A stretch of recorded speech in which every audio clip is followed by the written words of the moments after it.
แหวนอำเภอคันธารารมจังหวัดศรีสะเกษกับกองกราบอาราธนาครับ ขอถวายความเคารพครูบาอาจารย์พระเถระเถระผู้เจริญพรวัดวัดที่เก้าวัดไปในให้มันนี้เป็นบุญของกระผมอัตมาอาทิเดมาเทพมาลันที่ใกล้ๆมาลันที่ของพ่อและก็เป็นดินแปดวันที่ที่สะเกษเจ็ดวันวันที่วนเจออย่างนี้ฟังแต่แต่เนี่ยก็ประมาณคือหมู่เบิ้ลเป็นคนที่สะเกษวันที่สะเกษวันกับปั้งบอนสมบอนอ้วนบานเจ้ามันมียาตายเจ้าจงเม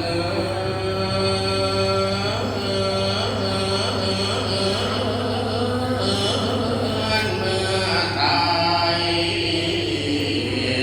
โดนายเมืองแก้วลานเมืองแก้วด้านป่าเสตา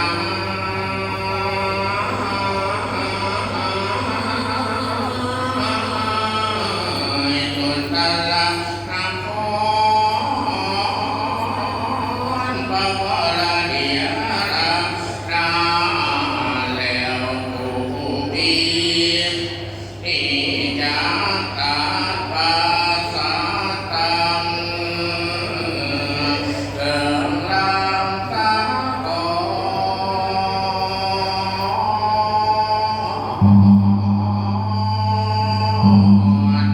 ให้ปาวารามิกิริยาแล้วผู้ปีนี่จากปีลงธรรมะไตรเจ้าให้มีสัพพะอุปต่างนานามีตนว่าโอกาสสีจำไม่มองหายเห็นรวมเด่นนะเด่นแล้วไตกันไตเด่นแล้วไตเด่นแล้วไตแล้วปีละเมื่อลายมังกรเหลือลายลาจำกลางผาแล้วห้องตาโมมาพุทธลาภของเงินบินเด่นนะน้องเกียนแล้วน้องเงิน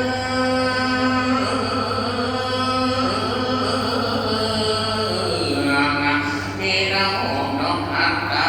ดีมังกรลามบี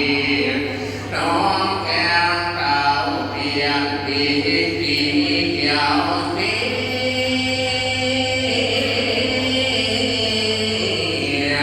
กินนาลีกินนาร้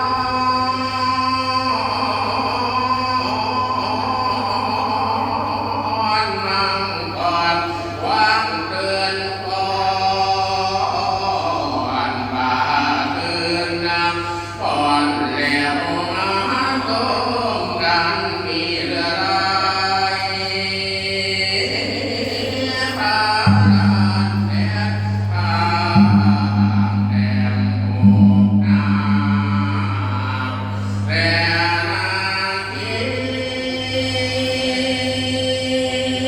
หัวขาดที่แลตามมาตาบังนาโมเตือปินตาปะโมอินทีผู้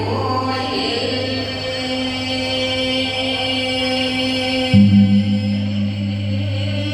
งันนังนามาอยู่เงียบ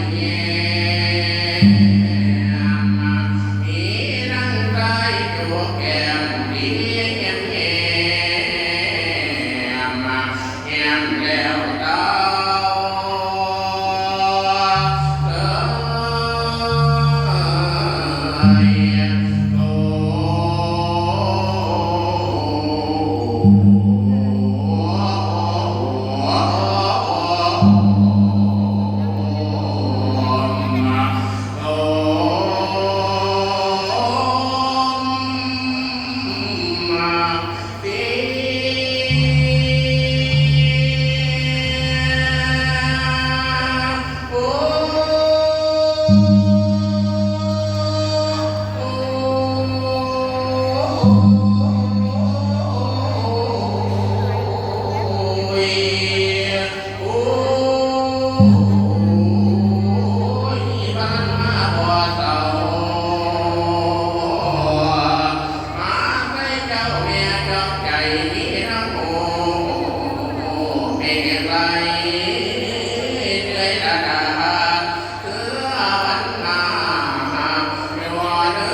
เรืองแท้แดดไม่ขอวาหาลูกไม่มาสารกันมาโมปีนี้กิตานีหนึ่งน้ำน้อยนาในการไกลดอกเพราะว่าเห็นดอกใจเจรจางกำกาห่างไปไกลเมื่อไหร่เดล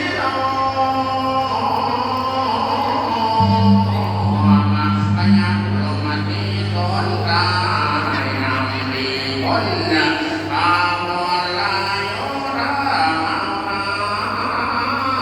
พี่น้องเมื่อสู่ของเมืองแก้วบาเส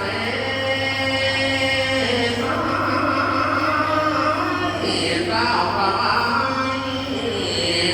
เมื่อหางเงียงการแม่คงพี่น้องก็ยังทำนาหัวลงเอาก็จะมา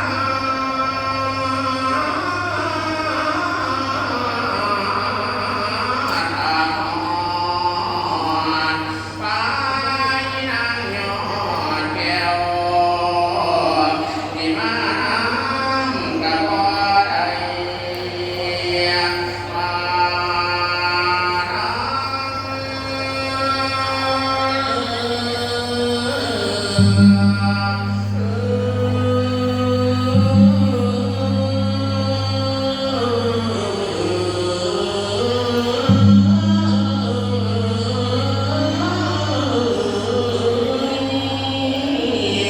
โอ้พี่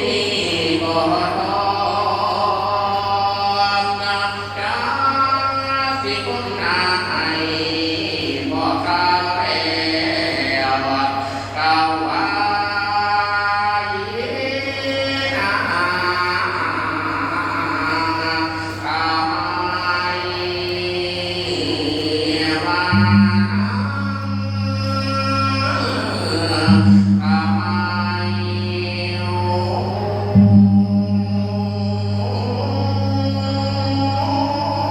เจ้าตังที่มาไต่ข้ามกลางดงน้ำของปลามาที่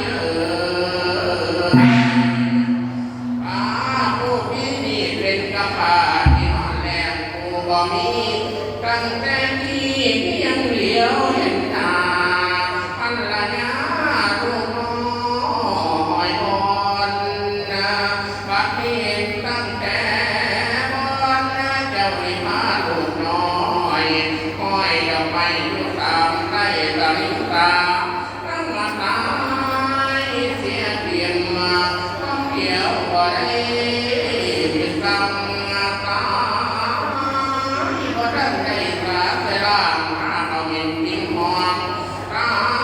ยบ่พร้อมมาโตไข่ผู้ใดน้อที่หูหอมหรือเป็นผู้ใจสะบันในหันต้องไว้เห็นหรือเป็นผีสังเสื้อสันใดมาเห็นบาปนังอ่อน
ตายนะเจ้าตาศิลปินีไว้ในเราแก่หวังสารพสังสิบาปีนีไว้ในหลวงแก่ผู้คางสนิบสังสิบาปีไว้ไปหวังอยู่ผู้เดียว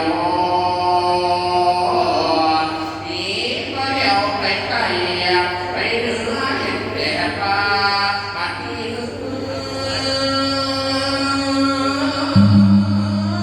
เดี๋ยวมองทำให้มานอนอยู่บ่ไหวท่านนั่งตายไปแล้วท่านนั่งตายไปแล้วขอเพียงไอ้ที่แทนบัดนี้ท่านนั่งตายไป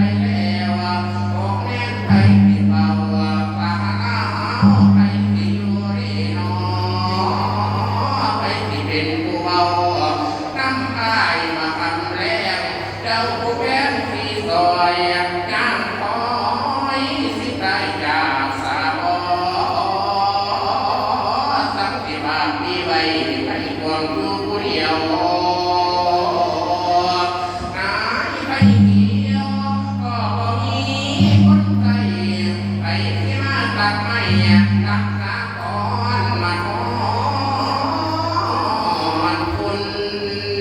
ไปที่มาคุณนาที่ลานเมืองไทยไปสิมาตรงกลางมาที่น้ำแม่ลูกนางมาดีนอไปที่หุ่นไว้เจ้าโดยให้เราเป็นทางไปที่น้อน้ำเขานำไปในปงบางอาตัวมาพาไม่เฝ้าเจ้ากระบอกมีร้านที่ฝังเสียเรือพอมีเสียงที่ปวดคนนะมาที่เบาแก้มเจ้าไปไม่อยากเห็นจะเป็นเวรตั้งน้องที่มาตายอยู่กับเราคันเมื่อตายอยู่ในเมืองผู้เจ้ายังที่ได้เสียงอันดีลาจากที่ได้พากันต่างพระเมรุ เขาขาบันนี้นะ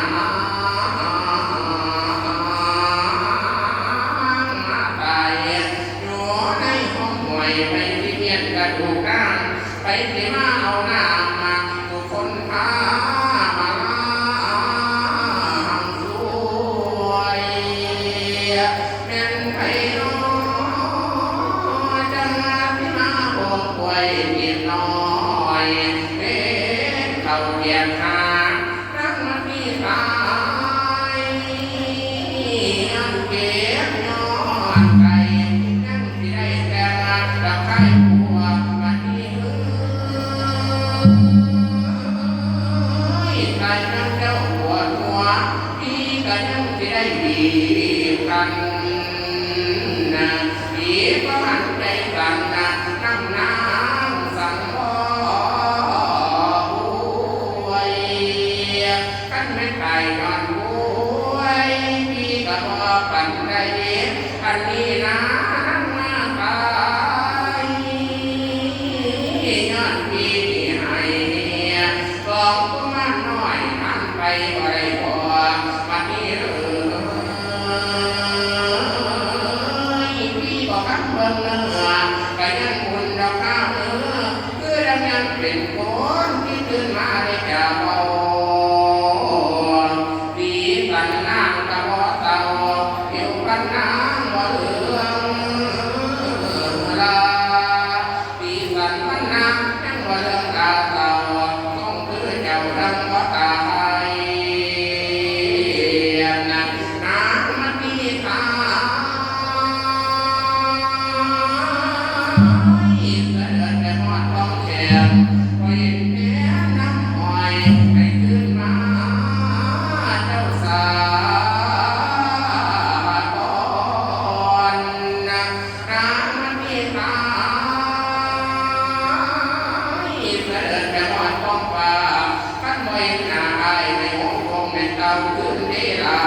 ที่เขาแล้วก็คือที่กับนอก